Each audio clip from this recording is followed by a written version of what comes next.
How to turn on Google Assistant with Bluetooth headphones. Hello everyone.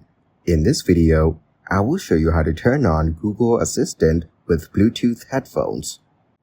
Start by opening the Sony Headphones Connect app on your mobile device. Then make sure your headphones are on. Then tap Connect. Depending on your headphone model, scroll down and select Change Function of NC Ambient button or Change Function of Left Side button setting. Then scroll to the Change Function of the Custom button and tap Settings. Change the setting to Google Assistant.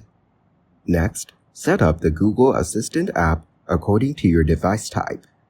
If you're using an Android mobile device, press and hold the Home button to activate Google Assistant. Finally, tap Finish Headphone Setup and follow the on-screen instructions to complete the setup. Thank you guys for watching this video. Hope you got some value. Make sure to like the video and subscribe to the channel to get notified of new videos. See you in the next one.